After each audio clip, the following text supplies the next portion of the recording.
House Speaker Johnson is set to speak alongside Elon Musk, Vivek Ramaswamy, and members of Congress in just a couple of minutes here. Emily Wilkins is on Capitol Hill Emily, I saw you trying to chase them down as they were making their way in.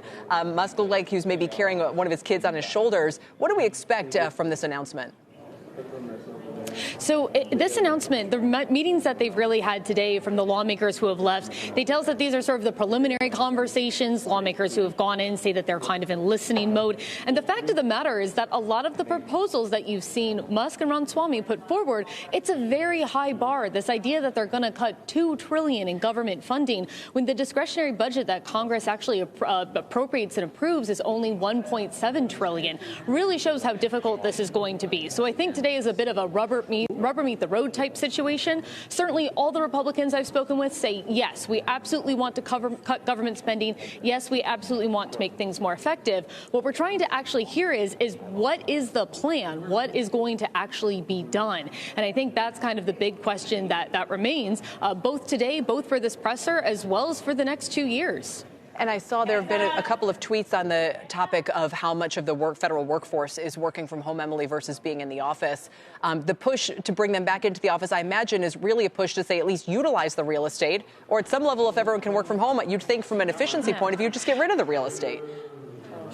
Exactly. And Kelly, I think we might see them come here in a minute. But it's interesting. I mean, I've talked with a number of lawmakers, John Cornyn, Susan Collins, who have said, yes, we need to get federal workers back in the office 5 days a week. And they think that might be something that could actually help reduce the federal workforce. And Senator Joni Ernst, who is leading the DOGE caucus in the Senate, she's put together an entire proposal when it comes to federal buildings, how much money they're costing, and whether that might be a way. But again, you look at these costs and you're talking about billions. That is a lot, but it's not hundreds of billions, and it's not trillions, and it's not really at the level where you are going to have that impact. And that's really what I'm hearing from a lot of the lawmakers who are close to spending, is they say, yes, there are absolutely opportunities for cuts, for waste to be eliminated, but in terms of the scope of really having an impact on the debt and the deficit, it's just not clear at this point that they're really going to be able to get there. Emily, it seems as though Senator Ernst is emerging with a key role in a number of areas here. Obviously, what is her significance with Pete Hegseth as well, and what ends up happening on that front?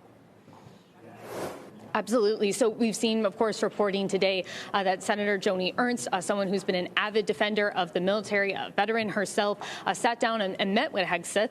And we know from reporting that Pete Hegseth has had some critical things to say about women in the military. And you heard Senator Ernst. She didn't kind of come right out and lay all her cards on the table, but she said that the vetting process needs to continue. And it's clear that she's not at a yes yet for Hegseth. And there are a number of concerns about his nomination, about some of the things he said, about reports in his history, allegations of sexual assault, allegations of problems with drinking.